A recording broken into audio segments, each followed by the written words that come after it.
گندم کے بغیر ہماری زندگی نامکمل ہے۔ ہم گندم سے آٹا حاصل کرتے ہیں اور آٹے سے روٹی۔ دن میں 3 دفعہ روٹی کھاتے ہیں، اور اکثر لوگ ایسے ہیں کہ صبح 2 روٹی، دوپہر کو 2 روٹی اور شام کو روٹی، 6 روٹیاں کھاتے ہیں۔ ہم ویسے ہی خوراک کے عدم توازن کا شکار ہیں۔ ہم جو خوراک لے رہے ہیں اس میں غذائیت نہیں ہے، اور یہ غذائیت ہمیں میسر نہیں، کیونکہ ہم گوشت استعمال نہیں کرتے، ہم دودھ کا استعمال نہیں کرتے، پروٹین کے دیگر ذرائع استعمال نہیں کرتے، پنیر استعمال نہیں کرتے، تو ہم ساری غذائیت جو ہے وہ آٹے سے لیتے ہیں، اسی روٹی سے حاصل کرتے ہیں۔ لیکن اگر ہم یہ روٹی بغیر غذائیت والے کھا رہے ہوں تو یہ بڑی افسوسناک بات ہے، اور ہمیں پتہ ہی نہیں چلتا۔ اس لیے ہمیں ہر طرف کمزور لوگ نظر آتے ہیں، ہمارے جسم میں جان نہیں ہوتی، ہم کام نہیں کر سکتے، اپنے کام پر جاتے ہیں تو تھکاوٹ ہوتی ہے۔ آج میں آپ کو اس آٹے کی داستان سنانے لگا ہوں کہ یہ ہے کیا اور ہم کیا کر رہے ہیں، اور بعض اوقات ہم خود بیماری خرید کر گھر لاتے ہیں اور اس کو اپنے استعمال میں لے آتے ہیں۔ گندم سے جو ہم آٹا حاصل کرتے ہیں، جو اجزاء حاصل کرتے ہیں، وہ میں نے سامنے رکھے ہوئے ہیں۔ یہ سوجی ہے جو ہم گندم سے حاصل کرتے ہیں۔ اس وقت میں ایک چکی پر موجود ہوں، لیکن اس سے پہلے میں کئی چکیوں پر پھر کر آیا ہوں اور فلاور ملز کا بھی چکر لگا کے آیا ہوں۔ اس لیے یہ داستان ہے آپ کے سمجھنے کی ہے کہ یہ سوجی ہم نے اسی آٹے سے حاصل کی ہے، یہ جو گندم کی پسائی کی ہے یہ سوجی وہیں سے حاصل کی ہے۔ یہ پھر میدا ہے، اس کو بھی ہم اسی آٹے سے حاصل کرتے ہیں۔ گندم کی جو پسائی کرتے ہیں اسی میں سے فلاور ملز جو ہے وہ آٹا نکال لیتی ہیں۔ پھر ایک اور آٹا ہے جسے ہم فائن آٹا کہتے ہیں، سفید آٹا، جو اس وقت پورے ملک میں ہر طرف گھروں میں بک رہا ہے۔ ہمارے تندور پر اسی سے روٹی بن رہی ہے، ہمارے ریسٹورنٹس میں یہی سفید آٹا استعمال ہو رہا ہے۔ اسے ہم فائن آٹا کہتے ہیں، 1 نمبر آٹا بھی کہتے ہیں۔ پھر یہ ایک اور آٹا ہے، اسے آپ دیکھ رہے ہوں گے تھوڑا سا ایسے ریڈش سا ہے۔ یہ آٹا جو ہے چکی آٹا بھی ہم اسے کہتے ہیں، دیسی گندم کا آٹا بھی کہتے ہیں، اور اکثر جو ہے ہم لوگ اسے 2 نمبر آٹا بھی کہتے ہیں کہ یہ 1 نمبر آٹا ہے، یہ 2 نمبر آٹا ہے۔ لیکن تمام غذائیت جو ہے وہ اس آٹے میں ہے۔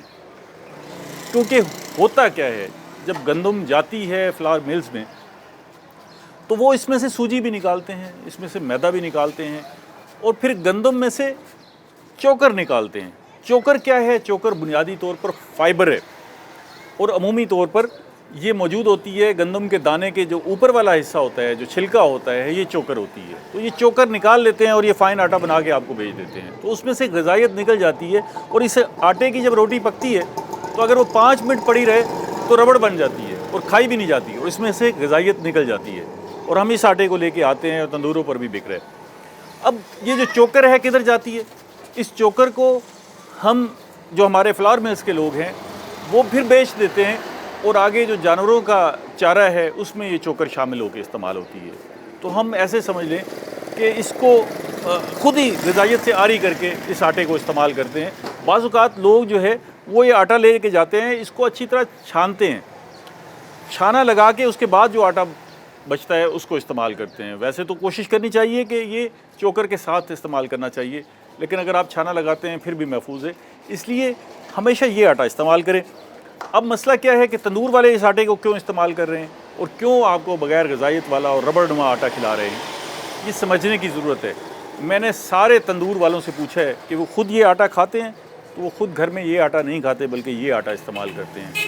آپ فلاور ملز والوں سے پوچھ لیں، وہ سارے یہ آٹا استعمال کرتے ہیں، یہ آٹا استعمال نہیں کرتے، لیکن آپ کو کھلاتے ہیں۔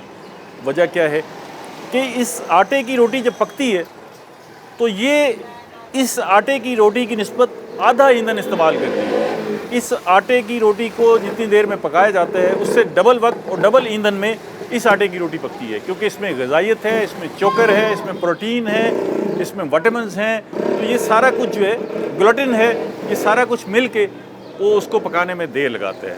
لیکن آپ یہ صرف بیماری لے کر گھر میں جا رہے ہیں۔ آپ اپنے تندور والوں کو بھی کہیں کہ وہ اس آٹے کو استعمال نہ کریں بلکہ اس آٹے کو استعمال کریں۔ آپ کو مزاحمت ہوگی، لیکن آہستہ آہستہ آپ عادی کریں لوگوں کو کہ وہ یہ آٹا استعمال کریں، اور اپنے گھر میں بھی آپ آٹا لے کے جاتے ہیں تو یہ آٹا استعمال کریں جس میں چوکر موجود ہے۔ اگر آپ یہ ایسا نہیں کر رہے تو اس کا مطلب یہ ہے کہ آپ بیماریاں خود خرید کر گھر لے کے جا رہے ہیں۔ ہاں، کہیں کہیں جو ہے ڈاکٹرز اگر کوئی کڈنی کا مریض ہے تو اسے کہتے ہیں کہ وہ بغیر گلوٹن والا اور بغیر فائبر والا آٹا کھائے، لیکن عمومی طور پر اگر آپ یہ آٹا استعمال نہیں کرتے اور فائن آٹا یا سفید آٹا استعمال کرتے ہیں تو یہ شوگر کے لیے، شوگر کے مریضوں کے لیے بڑا خطرناک ہے۔ اور ساتھ ساتھ جو ہے اگر بلڈ پریشر کے مریض ہیں تو اس کے لیے بھی خطرناک ہے، اور دیگر بیماریوں کے لیے بھی یہ بڑھانے کا سبب بنتا ہے۔ تو آپ کوشش کریں کہ یہ آٹا کھائیں، اپنے آپ کو بیماریوں سے محفوظ رکھیں۔